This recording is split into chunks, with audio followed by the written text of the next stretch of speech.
Good morning. Would like to call the executive committee meeting for Tuesday, May 28th to order. If we can get a roll call, please. Mr. Hess? Ms. Polk? Present. Ms. Weber? Ms. Parker? Mr. Carrico? Mr. Featherling? Mr. Long? Mr. Eckhoff? Mr. Hunter? Ms. Foster? Mr. Wheeler? Present. Mr. Alexander Hildebrand? We have a quorum. I have no request for public comment. I didn't make one. Could I make? Is it too late? No, sure. Go ahead, Dr. Polk. What do you got? Okay. First of all, I'd like to thank you for giving me this opportunity, and I'd like to thank Carol Weber for helping me with the Martin Luther King Scholarship. I'd like to thank Commissioner Steve Hunter and Commissioner Rosemary Foster for all their help, and they know what they did to help me out a lot. And all the people that helped present from the county board to the different schools that we gave 19 scholarships to this year through the county. And one more, first time I think ever that we have a young lady from the University of Arkansas that's doing internship with Piggish Engineering, and she's from Pembroke, and she's going to do a internship with them this summer, and she's the only female. And I was excited about all of that. But thank everybody for the county that helped with the money and everything for the scholarships. Really appreciate it. Thank you. We don't have any minutes to approve this meeting. We'll have those the next opportunity. Under legislative, I didn't know if anybody else had anything under legislative that they had to discuss. I know we were included in the proposed budget. I'll wait until that is finalized before I have any announcements there, but it was another substantial win, something I was working with the lobbyist on, and so we'll hopefully, once this process is done and they figure out where their gaps are going to be filled down there, we'll see what the final budget looks like, but fingers crossed. Some, obviously some things are disturbing, other things are good for us locally in the county. So anybody have any questions there, thoughts? Information services, Mr. Duval. Anything today? Sure.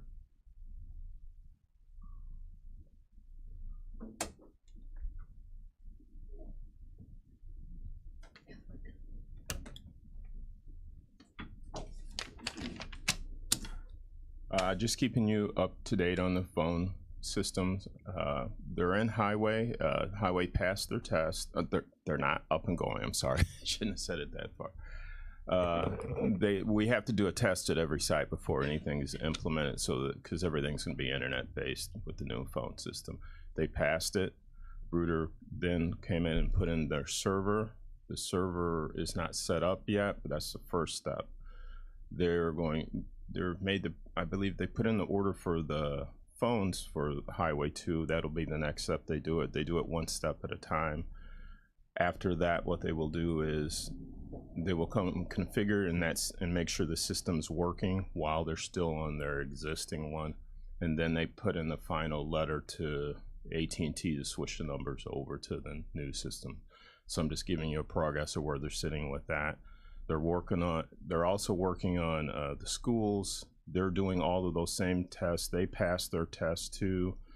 They have their device. They're a little farther along, but since they're slightly bigger, well, they're quite a bit bigger than the Highway as far as the number of phones, but they have an intricate system. It's unlike the rest of us because on some requirements with the state. So that's been going a little slower than they anticipated, but it shouldn't be a problem with that. They just need to make sure everything's happening one step at a time. Once they're done with both of those, they move on to our facility, but not this building. It'll go to courts. And as I said, this will be in effect, one department at a time. That will be dependent on, they would like to do it before they move Sandy's department, the circuit clerks, back. So it's one movement. So you're not moving your old system and then moving that system. But that everything seems to be on schedule. School's had a little wrinkle, but it's not something that they haven't run into before. They just need to make sure it's right before they go to that. As far as, I believe in Jason's report that he had said to the other committee, he had talked about they were looking for training rooms. They believe that they identified the training rooms that they're going to do. After that, we've identified the equipment we need to do. We've got that all set up. They need to have things like monitors and TVs, so the people that are going to fly in from Tyler to do the training for them, and it'll be done over weeks, need to have a certain classroom set up for them so they can teach. And we believe we have all that in effect. Again, that will also require, that will have to wait until after Sandy moves back, because we need one of the spaces that they're in right now for one of the training rooms. But just an update to that, that's moving well. And lastly, as far as our anti-spam vendor has done a major upgrade. You guys wouldn't see that. It's something done behind scenes, and we appreciate it. It's something that a lot of the institutions or vendors are doing across the world, actually, because I don't know if you've watched the news. The news has warned everybody that's using their email. Currently, Russia and China is actually doing a full-out barrage of Western countries, and we have seen that too with our software. It registers what country it comes from, and it's 10 times more than it was before. We see it as catching. It's doing a good job. What I'm spending most of my time on right now is catching more than we wanted to do. So stuff may come in a little slower to you, but we're looking at it all the time to make sure we don't disrupt the business here. But you may see things come in slower. I doubt it. It's more that I'm worried about. Not worried. I'm just letting you know. In-house, I want to make sure department or something from the public that comes to a court or something is actually getting there. So if you see anything a little weird, that's because we're going through a fine-tuning because they implemented an upgraded version down to the kernel level. Not that you care about that part, but it's something that we do appreciate. But they do this over the years, and we have to fine-tune it each time. So I'm letting you know if you see anything that looks strange, that's us. What the news and everything was warning you about is, one of the things is you may get emails that are talking about asking you if you signed up to this website, this newsletter. Do not click on it. Do not unsubscribe for it, because you may think, well, oh, I didn't sign up. I'm going to unsubscribe. Well, they just want you to click it. Don't click it at all. Delete it. Don't forward it. Just, I know I tell you this all the time. You probably get tired of hearing, but we go about our lives, and they're counting on you going about your lives and just not paying attention. Just delete it. If it's not something you originated, you can always delete it. And if you have any other questions. Thank you for Kevin. Thank you, sir.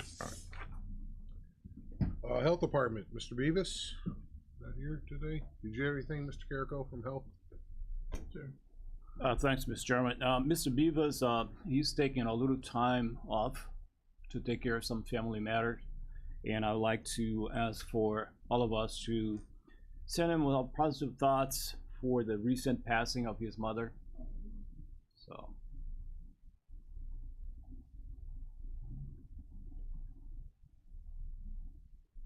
Thank you for that. He's back in Indiana, yes. I'm sorry? He's back in Indiana, okay, taking care of the family. Thank you. I guess moving on, Mr. Petkunis isn't here as well. VAC, Karen Smetansky on her way up the monthly report.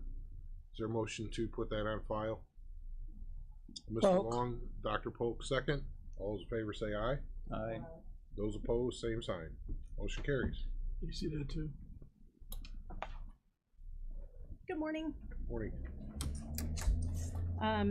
Do a little bit of my report and stuff, and I have some information. We're doing well. Our numbers are still growing with the people that are doing walk-ins straight from the clinic. Our numbers are still up.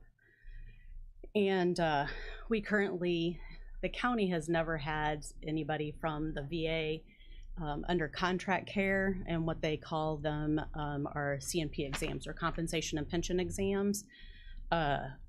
We have one lady now that is coming to the building and doing compensation and pension exams. Before, veterans were traveling to like Oak Brook Terrace, Maryville, Champaign, wherever they could go to get these, and we now currently have one under the QTC is the name of the company. They're a contract provider, so veterans can stay right here in the county and get those, which helps a lot when a lot of our veterans are in the older and don't want to travel into the city. So Ashley and I just got back from what's called the National Association of County Veteran Service Officers conference in Denver, and our National Association made great strides this year. We did a couple new things that have never been done before.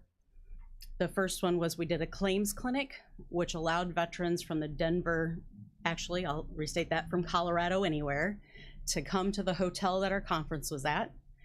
And they came in, they got triaged, they saw a veteran service officer, they went to the raters ordered their compensation and pension exams.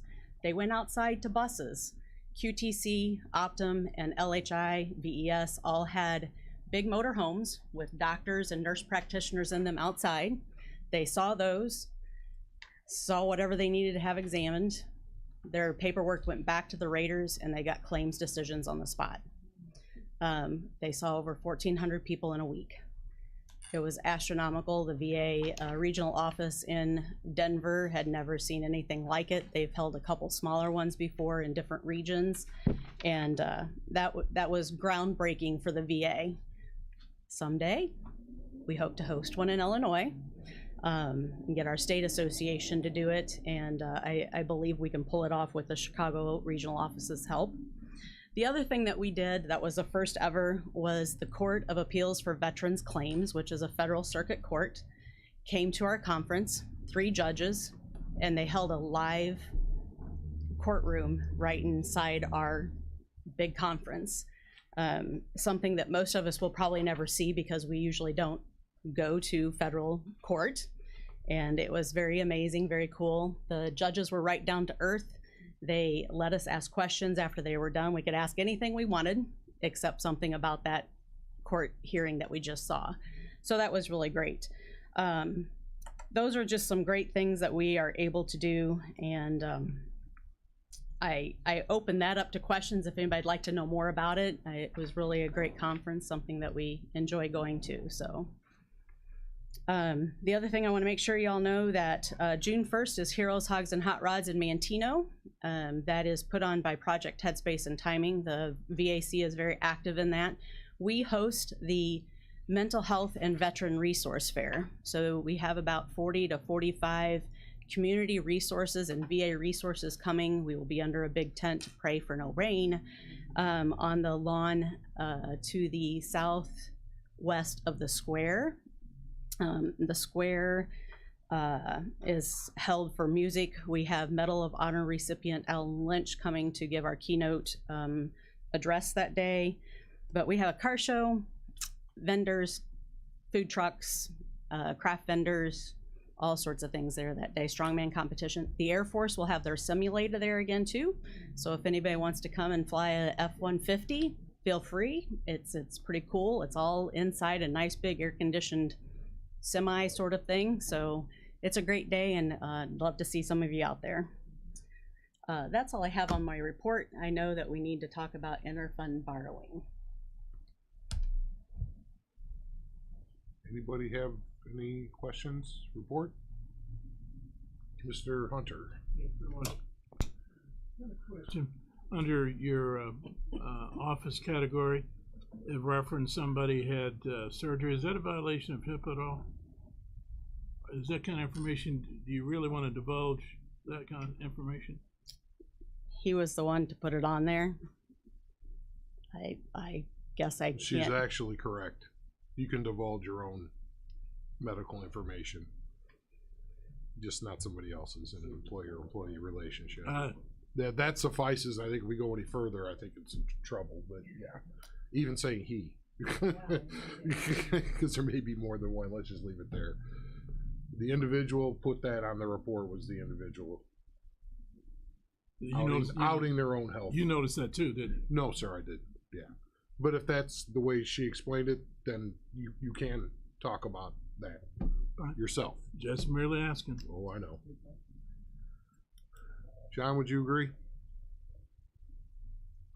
I just have run into that in the health insurance side of things years ago. So, okay, go ahead, please. Okay. So the VAC is at a point where our funds are running low. We probably will not make it till we have our first tax levy deposit, which I think last year came towards the end of July. So we're going to need to work through the inner funds of the county on however that happens to keep us going, I guess is how that works.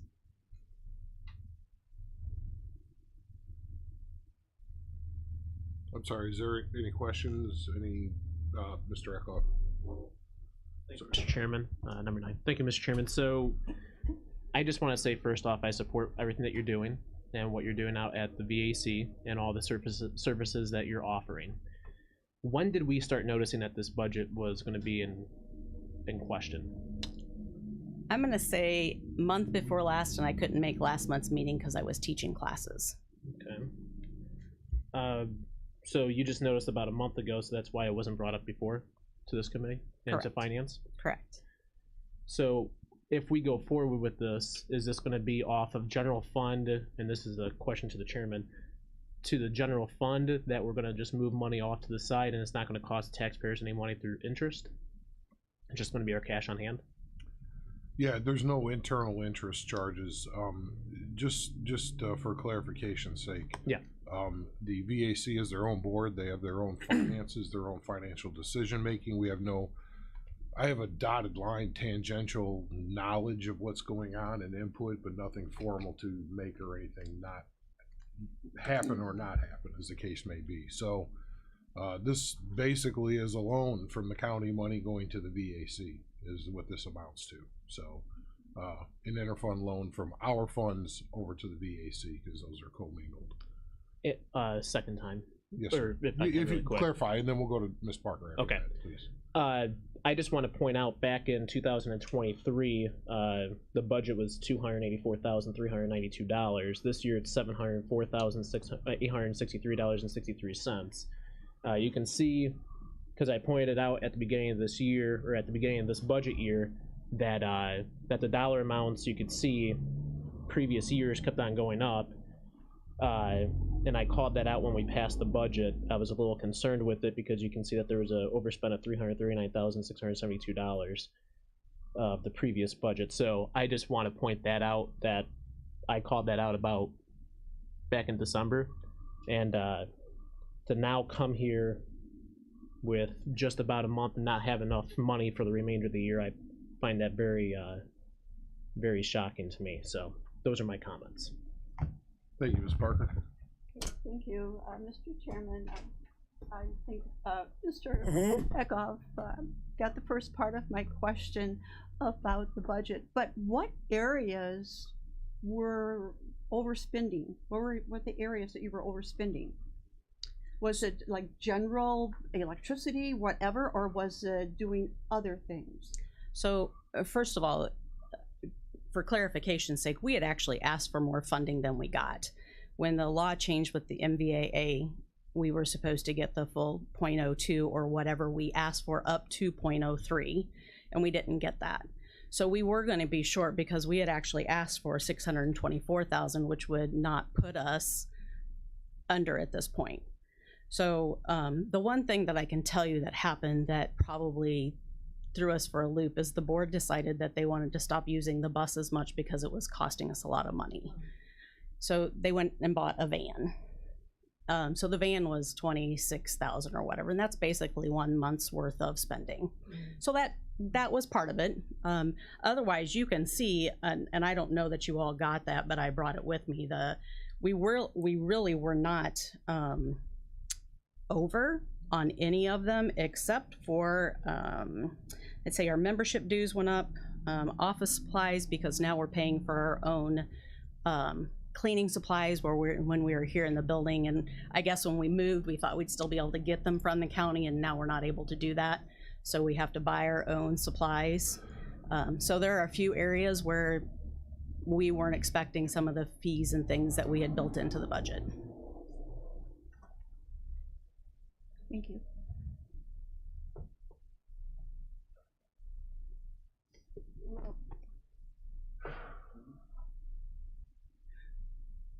Second time? Ms. Parker? Yes, thank you, Mr. Chairman. So you're not utilizing both of the buses, correct? You're just using the van mainly? Correct. Could you sell the other one? That is going to be brought up at our board meeting tonight. That makes sense. Yep.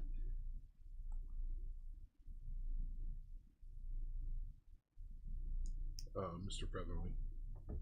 You tell me supplies that what is one of the items you ran over on, supplies? Yes, office supplies. And how much are you gonna be short? Well, about 2 months, give or take. So we had enough probably to get through May. So just June.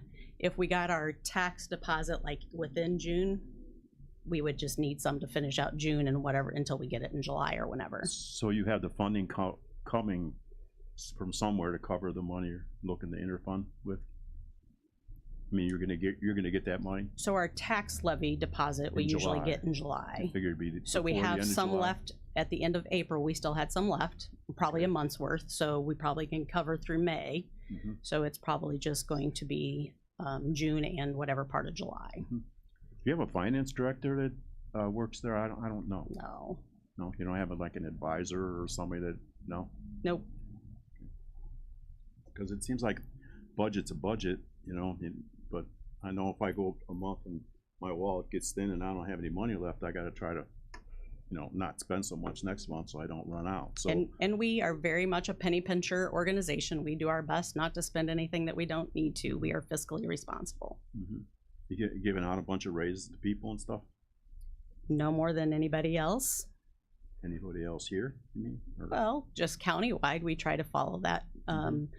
For our VSOs, not this last year, but the year before, we did go by the state pay for veteran service officers. That was the major increase that we got, was not this last year, but the year funding before.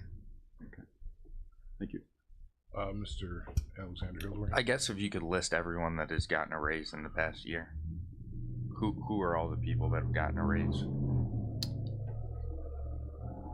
Is that something that can be talked about out loud? Like, does that matter? You don't have to give name. No, you don't have to give amounts or anything. Percentages, yeah. I mean, we do percentages in our meetings. Yeah.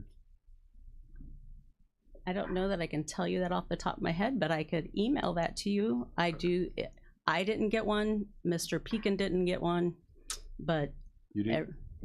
I did not. I did not take a raise last year at all.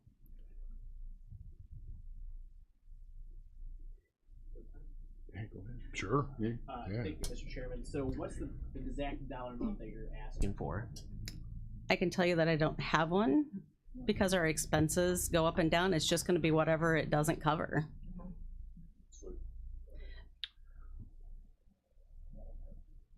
$60,000? 60. Yep. Okay. Yep. 2 months, give or take.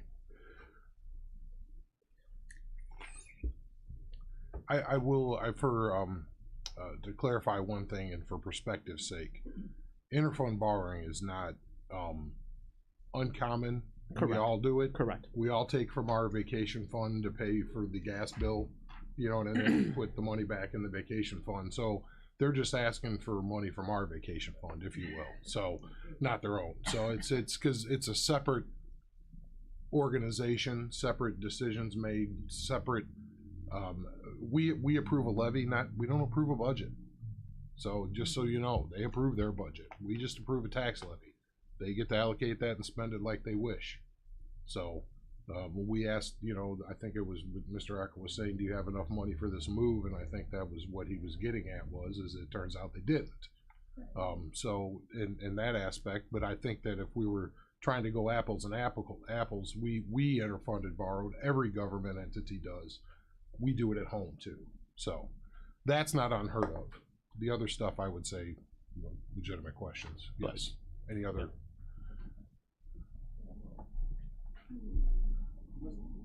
Let me go, Mr. Hunter, and then to you, Mr. Featherman. What's your rental? Thank you very much, Mr. Chairman. Your rental at the location you're at now? Square foot or monthly? Monthly. 2348, I believe, off the top of my head. Hang on, I'll tell you exactly. 2428. $2,428. Yep, and 58 cents. Yep. Okay. Are the escalator clauses in that for the future? I didn't hear you. Are there escalator clauses incorporated for the future? Sure. So we had 2 years at the same flat rate, and then at the third year it goes up. Third and fourth year the same, and then the fifth year it goes up. I'm not understanding. First 2 years are flat, no increase. Third and fourth are what? Third and fourth goes up $1 a square foot. Which is $14.50 a square foot. Monthly increase, which is? I don't have a calculator. I don't know that off the top of my head. Okay. In light of these questions about fiscal matters, what internal procedures or safeguards will you implement or have implemented in terms of addressing to avert these kind of questions? Well, I believe that the MVAA covers us. Like, again, if we had our full budget that we had requested, we would not be doing this. So it goes back to that. I'm sorry, I've got to take umbrage with that. That is so unfair for you to say that to us. You can demand $1 million, and by what you just said, you go spend it and it'd be our fault. That is totally and completely unfair. You have a budget with your organization that you overspent. And to blame us for that, there's a mirror that needs to be in your own house. We will help. I think this board will help. But to blame us for your own fiscal irresponsibility, I'm not going to stand for it. I don't believe I'm placing blame on irresponsibility. I'm just asking that we had our full budget in the year previous, we wouldn't be having this issue. You had an extra, what, $500,000? $400,000 more than you had the year before? And you still blew through that? We went from 260 something to 280 something. This next budget year. So you had to wait to start spending money before you did, and you didn't. Like we have to wait to spend money. Like everybody has to wait to spend money. And then you blame us because you can't control yourselves. But our budget was, you decided on how much you were giving us. We asked for a certain amount and we did not get that amount. I find this whole conversation disingenuous. So, the way this happened is not the way it was just described. The lawyers in the back of the room know the way this happened. They were engaged in the conversation with the VAC and their legal representatives. So I'm done. I'm a no. Mr. Featherling. So did I get my question answered? No. What internal procedures or safeguards will you implement? I can assure you, Mr. Hunter, we are very fiscally responsible. And other than buying that vehicle, which I did not even like, everything is very set. Like, we are very fiscally responsible. But isn't that the antithesis of what the chairman indicated? But I'm not trying to browbeat you. But if indeed what you say is correct, you're here asking for borrow. Sure, the fiscal year starts in December, right? So that fiscal money, technically there are many counties that get their full fiscal amount at the at the beginning of a fiscal year. They don't wait for the levy to come in. It's just a matter of where it fell in the year, where our money comes in.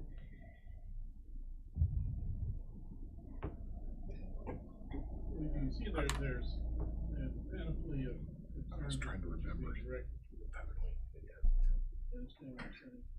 I don't think I've ever heard someone else say that. There was some apprehension when, I think, if I'm not mistaken, Mr. Eckhoff had posed a question to you with respect to if indeed you were going to be able to live within your means. It has been articulated by the county board chair that your budget was, you were allocated additional funding, and going back to what Eckhoff indicated, and you know, sometimes I don't remember as well as I used to, but I'm pretty sure, you know, for the record, he posed a question to you if indeed you would be solvent with respect to your budget limits and expenditures. Is that a fair statement, Mr. Eckhoff? It was months ago, but yeah. Okay. It was probably actually in 2022 when we first posed this. In 2023, we were fine. Now we're in 2024. Okay. And Mr. Hunter, could I go on with Mr. Featherling and then come back to you, just because these guys have questions too, and then Okay, let me just move around and then we'll come back and then. What about the expansion somebody was talking about? That you wanted to expand and take some more square footage and all that? We haven't even begun that, and we won't do that unless we have grant funding or additional help outside. And then who gave the approval to buy the new van? The board? The board? Us? No, we're ran by a separate board. If my truck uses too much gas and it's too expensive to drive, but you know what? I don't have the money to go buy a new one, so I don't have a new one. So I think you should have waited to buy the new van, and you only need $4,000. I wouldn't buy a truck unless I had the money to buy the truck. Mr. Alexander. My question was just going to be on the expansion. Have you done any of that? But you kind of already answered that. And have you done any office upgrades when you moved in? Has anyone came in and altered the space at all? No, other than the walls got painted, but Okay. the landlord paid for all that. Okay. I have a solution that I'll throw out there, and I don't know if it works. We could talk to McCarty, but if we wanted to support the employees continuing to serve the veterans, allow for the interfund borrowing of the employees' expenses. Only, no new purchases, no go out and stock up on cleaning supplies that we screwed you out of. Unbelievable. Yeah, you know what I'm saying is I don't want to hurt the veterans by this situation. But I cannot continue to condone misinformation and what was said in here. So if you can come up with a better way to do it, you tell me. But whether it's on reimbursement or we do it for payroll and emergency expenses for 1 month to get through till the next fiscal year, till distribution, really, that would be an appropriate motion. So discuss that, and if somebody wants to make it, please, Mr. Eckhoff. Fourth time or fifth time, whatever it is. So I would also add the Veterans Assistance Commissions for their townships, what they usually do for rental, electricity, shelter, all that kind of stuff, a part of that comment that you made, just because we don't want that to be shut off, in my opinion. Can we put it into umbrella, whatever their board decides is an emergency funding for the 1 month? Let them be a Well, it could board. be a van, Let them be a apparently. board. Trust starts here. Yeah. Is that fair? Just to say, because I don't want to be a board for 3 different organizations. It's unmanageable. Yeah. What do you think of that? Let them make the emergency appropriation expenses, because once you control one thing, then all of a sudden you're controlling everything, and you don't want to even go down that road because we don't have the authority to do the one thing. It's lump sum budgets. Ms. Parker, I'm just trying to throw out solutions to where we're still protecting fiscal integrity. That was a very good, thank you, Mr. Chairman, that was an excellent solution. But I would suggest, and I have driven by the BAC many times, just checking, you know, to see how the building is or whatever, but I see those buses sitting in that parking lot doing nothing. I suggest you talk to your board about putting a for sale sign on one of them to help with expenses, because if it's sitting there, you're paying for it, and you're not using it. Heck, I don't have a vacation fund to borrow from, so I would say get rid of that money loser. If you're not using it, get rid of it. And the big bus that you see in the parking lot, just so you know, is the VA's. It's not ours. Ours is parked off-site. Well, if Just- you can use the VAs, Yes. you can get rid of yours and just use your van. But really, you have vehicles you're not utilizing, and you're paying insurance on it. Why? Is what I want to know. Is that we need to take care of our veterans first and the employees. Agreed. Having a van sitting there, a bus sitting there, is not doing anyone any good. It's very expensive. Is I your- agree. Is your bus the kind that anybody can drive that has a regular driver's license? It is. We I- just spent $50,000 buying one of those. It'd been nice to know we could have bought Yeah. that from you. That's what I'm saying. We Well- just spent 50 grand buying one for This- Jim Rose programs. This is a rural transportation grant bus, so we do have to check with the state on how we can get rid of it. I mean, we didn't pay for it initially, so there is the finding the background part of it of how we can dispose of it. So Ms. Weber?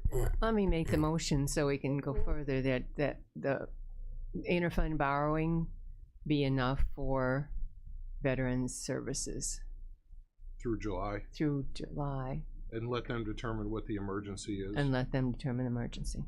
And by the way, that's the motion. Is there a second to that motion? I do want to explain one thing that just occurred to me. So go ahead. Is there a second to allow them to operate in that manner? Mr. Hess. All I was going to mention is they're borrowing the money that they're going to be getting in. Yeah, So it's not like it's not going to be there in August. They're just borrowing ahead. Yeah. If that makes sense. which we know about. Which we know about. So this can't go on, and anything that if they were to go buy another van, it just hurts them next year. Right? And the same request for an interfund borrowing might not be met with the same type of discernment. That's right. And you If don't that know your happens again. next Mr. year's Hunter, budget. please. Am I free to? Yes, sir. You're good. Yeah, because just point of order.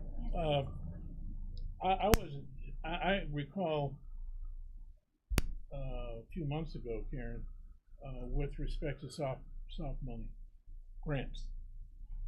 I see under your goals here, grants, expansion of BTC. What does that entail? well, the first part's the expansion that we've discussed, and then the Veterans Treatment Court is the other part, so that we have extra funding for Veterans Treatment Court. Okay. Are there other entities or avenues that you will pursue with respect to receiving soft money? Are there? You mean like Are- what places? What? Yes. So we have several. It's just a matter of finding a grant writer to write them. Okay, so that's going to be you don't have internal staff that can do that. No. Okay, in light of what we celebrated yesterday, and my daddy was a veteran, fought in World War II. I had uncles who were involved in the Korean War. My dad had some horrific stories about his service, and I think it's two theaters, European and African theaters, if I'm not mistaken. And I appreciate you providing me the DD-214 from my dad. I appreciate it. I never forgot that, and I thank you for that. As I was coming in the building today, Carl Oatmeal was standing out on his break. I've been a friend of the Oatmeal family for many years, ever since they came in from Mississippi. Jimmy Oatmeal, who was the older brother of Carl Oatmeal, who was one of our maintenance people for the county, got killed, died in the Vietnam War. I remember Jimmy. I grew up with Jimmy. I grew up with all the Oatmeal boys. It was catastrophic. I think I may have been in Europe or Africa or somewhere when that happened. I also remember in high school there was a guy by the name of Gennaro DiCarlo that graduated with me, who got killed during the Vietnam War. I don't think I've heard any adverse comments about supporting veterans here. Nobody has said anything. And of course, the chairman was leading the brigade with respect to our support. I think they're just questions about vicissitudes that we see with respect to your articulation of, the expenditures, planning, projections, internal procedures, and so forth. That's all we're asking for. Question: had you ever even thought about previously about approaching this board here, or articulating with your board of asking for ARPA funds? I mean, everybody and their mama came forward saying, with their hat in hand, asking for ARPA funds. The chairman appointed a committee to vet those requests, amend, delete, reject those requests. I don't recall, Carol, Rosemary, anything coming from your entity. We did not. Thank you. Mr. Alexander. When you plan on doing the expansion, is that at the current VAC building right now? Correct. So you're going to do that in a place that you rent? I just want to make that clear. Yes. I would love to be the landlord of that. Because So, I don't think doing any expansion or construction on a place you don't own is beneficial to you. I think it's beneficial to the landlord. And I think that's a waste. so the reason that we need to do that is we really truly need to hire more people because of the amount of busyness that we have. We're booking 6 weeks out. We make veterans wait 6 weeks to come in and see us. So it is a matter of trying to make it more beneficial. We could have never have done what we're doing now here in this building, in that office. So it's a matter of making sure that the veterans are taken care of. Right now we have one VSO that goes out and about and does a lot of outreach, and his office is utilized by another person too. So we had no clue how busy we were going to be when we moved in there. The expansion's totally on hold. It's not something that we are highly concerned about. It's something that we want. So it's a matter of making sure that we can care for the veterans that come into our office in a timely fashion. I'm 100% behind the care of every veteran in this county. I just want to make that clear. Ms. Foster. My hand up. I'm not happy with the VAC because when you all first moved into the new building, I didn't see any type of representation of Black veterans. Not one picture, not even Colin Powell. And I'm just not happy with that. You talk about hiring new staff, and I know you all just hired somebody. Where are you hiring from? You need some Black representation in the VAC. Now, Mr. Hunter, his question is, do you have a volunteer program where you can, have volunteers help you out? Maybe you won't have to pay for people. So in order to help veterans, you have to be accredited with the Office of General Counsel for the VA, and you have to work at least 1,000 hours for the county. So it's impossible to have volunteers to do the work that we need the help with. We can have volunteers help us with food pantries, with our outreach efforts and stuff like that, but they can't service the veterans for the VA. So to answer your first part of your question is, we have not had a Black veteran apply. For a job? That's correct. But you don't, to have an employees, most of those people in your office are not veterans or had not been veterans.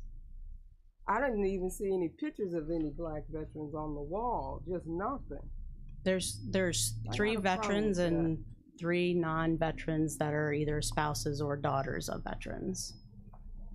But again, we haven't had anybody apply, and the only pictures that we have on the wall are old Civil War pictures and things like that. There's no pictures of people. We've been in every war that this country has had. I agree, Okay, ma'am. so- Absolutely. I'm not arguing with you, but we just don't have pictures of people up. So, Dr. Pope? No, I was going to say, if we gave you some pictures of some real people from Kentucky, would you could put them order up? some off of Amazon. That's not a big. How about real?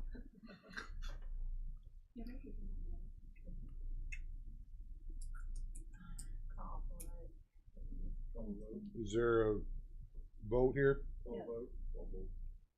Motion restated, basically emergency funding for the month, ending in for June and July.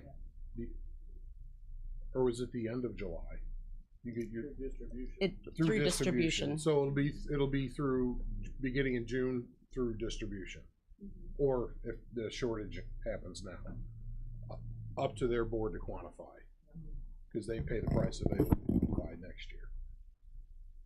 And there was a second. Any roll call vote, please. Mr. Hess? Aye. Ms. Polk? Aye. Ms. Weber? Aye. Ms. Parker? Aye. Mr. Carrico? Aye. Mr. Featherling? Aye. Mr. Long? Aye. Mr. Eckhoff? Aye. Mr. Hunter? Ms. Foster? Aye. Mr. Wheeler? For the veterans, aye. Mr. Alexander? Aye. Motion carries. Anything else? Okay. Thank you all. County Administrator Anita Speckman, monthly report.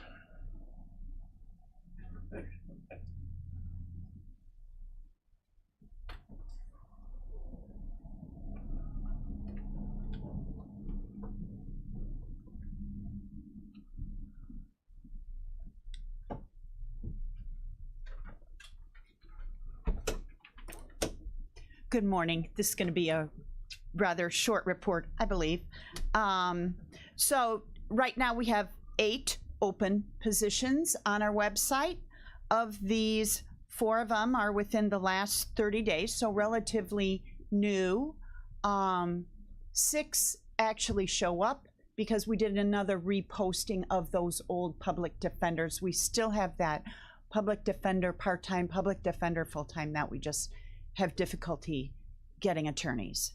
One of our postings is State's Attorney's Office, 3 public health. So that's how the spread is from those within the county's controls and those that are not.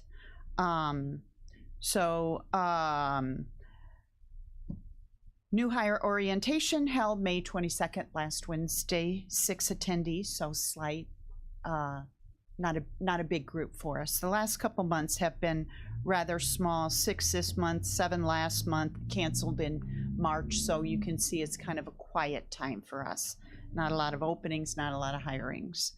So next job fair next week, actually coming up quick, June 5th, 2024 at KC Hall. That's Jackie Haas's job fair. It's held at the Knights of Columbus Hall. So we'll be attending that, and actually I'll be next door to a table by the corrections department. So we've been talking the last couple months about IMRF's website and our difficulties with IMRF. I actually reached out and had a long conversation with the general counsel for IMRF about our issues, who thanked me for being professional and said they're getting a lot of feedback that's not professional. So we had a good long conversation. Really, it's an issue of, there's a couple issues. So some are issues they knew about, right? So when I talk about the fact that we talked last month about how a SLEP enrollee has to go in as a regular employee and behind the scenes they have to fix it, etc. Things like that, he said they were unaware of when they went live and identified pretty quickly that were some things missing. Other things, I spent a lot of time talking to him just about reports and the ability to, the reports that we get, even when we maybe add an employee, terminate an employee, we had a good track record that we could put in their personnel file, which is extremely helpful, especially when we're getting a lot of requests on old employees going back 20, 30 years for loan forgiveness, so they get credit for their time spent in a government entity. those come in very helpful in terms of being able to document start and end date for somebody who was here in the 90s or early 2000s before our current system went live. So things like those reports, he put those on a list. He says, oh, I haven't really talked to anybody about that. And I think that is it right now. Employers are really trying to get to how do I make this work rather than this is what helps my job look better. So he did put all that in. He said we'd have ongoing conversations. It was really a good long conversation about what we thought worked and what did not work through the transition. So we continue to work on that. Joanne really has the process down. Is she happy with it? No. Does she see improvement in it within the last 30 days? No. But what she does know is how to accomplish what she has to do in the new system. So that continues to be a work in progress. Yeah. Not successful transition for sure. Mr. Hunter. Thank you very much, Mr. Chairman. Anita, could you give me, I know Mr. Beavis is not here, but the chairman of their board is here. You indicated there were 3 public health vacancies.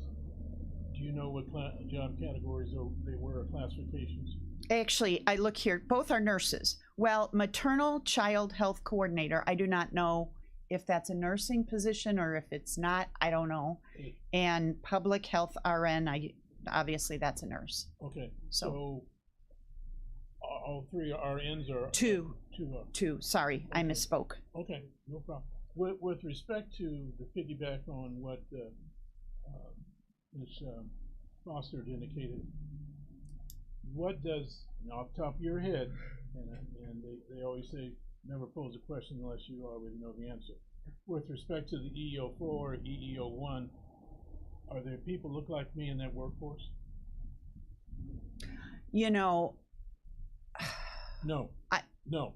So my question is okay, then. Yeah, my question is rhetorical. It was rhetorical, and I didn't mean to set you up, but you did. Yeah.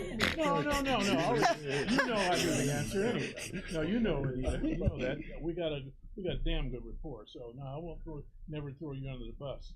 All we're saying here again is that we have to do better in terms of our workforce, reflection of the community.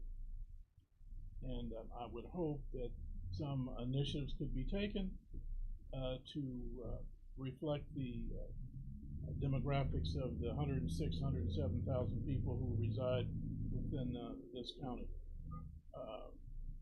The question of, well, there's nobody who applied.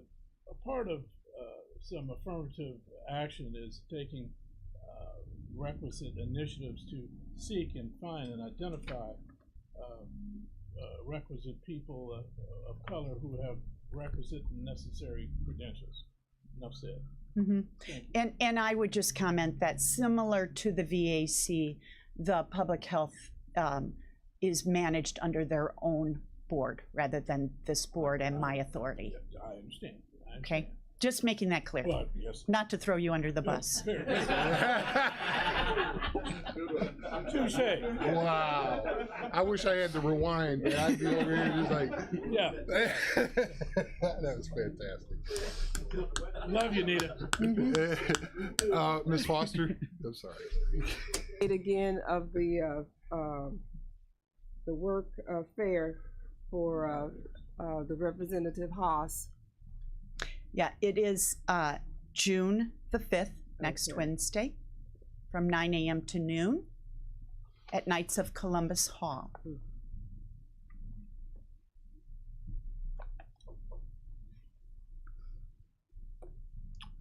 Anything else? Oh, sorry, Ms. Weber. Yeah, I just was wondering if the public defender is eventually under the state, you won't have any openings. Correct. It could go by the same way probation. We cleared off their openings by it transitioning to the state. Correct. Yeah. trying to get rid of counties anyway, so you might as well just let them all be your employees. Just let them slide. Thank you. That it? Yep. Yes. Appointments, reappointments in the lot. And there's not a lot, but there's a few. One opening on the following: McGilvery Special Drainage District, BM Lewis Drainage, Moments Pembroke Units Drainage 1, Union Drainage 2. One opening on the Animal Welfare Advisory Committee, someone from the shelter community. I believe there's somebody new at the Humane Foundation. You might want to reach out. I just heard things. Okay. Actually, I met him at the Verizon store. Okay. Yeah. Right, right. Yeah. I know. They had lots of animals with them, so I didn't bother them. One opening on historic preservation for a historian. One on the ICANN Joint Education Committee. This is a county board member, so if there's a county board member interested in being part of ICANN, we have an opening. That was Mr. Fairfield, so it is, yeah. So please get a hold of me if you want to do that. And the formality is to fill out the form, even though that's the way I prove to people that somebody was interested. And just as a reminder why we do this, for even people say, why did Andy make me fill out the form again? When I got here, we had been reappointing people that had passed away for 10 years. So I'm just letting you, it's a way that I make sure, first of all, they're still alive. But yeah, that's a good way to do it. But no, we have to kind of check up and make sure they're still interested, because even if they did pass away, they stopped going sometimes. So we want to make sure we do that, so for the future. Pilot Township Fire Protection District, Cabry Area Fire Protection District, 2 openings on the Kankakee County PBC, the Public Building Commission, 9 openings on the waterways. 1 member selected by the Kankakee Aroma and Moments Boat Clubs, 1 member from the Kankakee County Farm Bureau, 1 member from the Soil and Water District in Kankakee County, 1 member from the Anglers, Northern Illinois Anglers, 1 member representing all Kankakee County drainage districts, and 1 member representing rural fire rescue, and then 3 at-large members. So, Kelly, did we get those letters out? Okay. We intentionally left some of those open-ended, like the boat clubs, have them figure out how they want to do this. Mm-hmm. We don't just send us somebody that you all agree on. They could have 3 nominees and they have a runoff election. I don't know, whatever they want to do. They could have a boat race to determine who's the one. Yeah, there you go. At the regatta every year. Yeah, there you go. I like that. I was joking, but that actually might work. Yeah, swim for it. Yeah. So let's see here. I'm trying to remember. We're trying to get that together for when we kick off the dredging. So I just got the permit in the mail, and when I opened it up, I sliced it in half with the letter opener. So Kelly's going to help dig me out of a mess here and get me another permit. Because I can't believe you were there. I was like, oops, I think this is going to be a problem here. So no, it's just the piece of paper. Yep. But it's here. So the final permit is here. And then we'll go do bidding and all of that kind of stuff. So it's exciting times. It's 100 years roughly since this has been done, and hopefully it won't be 100 till the next time. No, it's who cares? Anything else? I guess, Ms. Weber. I just had a question. I have brought with me the abandoned, vacant, and dilapidated structures report, and I thought at one time we talked about having the land bank official come by. They are coming to the full board meeting. Great, good answer. We're gonna have a presentation. They are asking for a substantial budget allocation, so the time would be to ask as many questions. Yeah. We're going from an area where it was grant funded, and we were paying for, the county was paying for benefits and providing an office space and things like that, and so now it's evolving into more of a financial commitment from the city and the county. So you'll listen to what they've been up to and then entertain what they're talking about. And I would say that it would come back, anything that they would be asking for would come back to finance in that month. Okay, thank you. You won't be asked to make a decision on the spot. Okay. That was wholly unfair. Yep. Mr. Hunter. Just piggyback on Carol's question. Is there any kind of Supreme Court rulings which may impact the land bank? Yes, severely. Oh. There's one that hamstrings them severely. And could you articulate that, or Coughlin or somebody speak to that? 'Cause I know I've heard you mention bits and pieces. We can keep it to the meeting, but I want to say the name. It's Hennepin County, and Tyler versus Hennepin County. Basically, if that case was the person who owned a condominium, pretty sure it was a condo, had a $10,000 tax debt. They sold it for, let's just say, 80 grand. And then the entity, like in Illinois, would keep the difference, or a land bank would keep the difference to go out and buy more properties, to get more properties on the tax rolls, sell them, get them off. Because it's not a for-profit business, if you will. It takes a little bit of profit, acquires more tax delinquent properties. Well, the Supreme Court said that was part of the takings clause, violates the takings clause, and you can't do that. You have to give the money back to the person whose property was being seized and sold. To me, and those are questions for the land bank. How do you survive when your revenue is no longer accessible? So that's all this has happened in the same amount of time that we've been asking for, hey, what's going on with the land bank? So as they're getting up and running, then they get kneecapped by this. Yeah. What's the future look like, I think is what we're saying. Would there be any input, duality in terms of presentation, let's say for Kinky City with ECDA, because they're similar in terms of some of the things they do?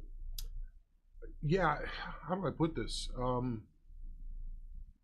The county has a $450,000 grant roughly to demolish or tear down vacant, dilapidated buildings in the rural areas, or to do housing related things. But it usually takes about 2.5 years to go through the court system to do that. An advantage of a land bank was to speed that up. That advantage is gone. So we could actually still do what we want to do. The city could still do what they want to do. The advantage of a land bank was the quick take aspect of it, the use of the tax sale, the use of liens for people who might own a property here, but they live in, say, Arizona, and so they never pay their fines and their liens, and they just sit on it. And so it's a way to wrestle it away from, I don't want to say delinquent owners, to get it back on the tax rolls. And that's the whole point of it. So I don't want to get too much into it, but I know the business and I know it's under threat. And so I would think we should, be prepared to ask a lot of questions, do some research. I have, but I'm not going to be the one steering the conversation. I just kind of know what I know. So, any other thoughts there along those lines? Thank you. Okay. Well, I guess Mr. Hess, Old Yellow, take it out in the field. Motion to adjourn. Mr. Kiriko, all those in favor say aye. Those opposed, same sign.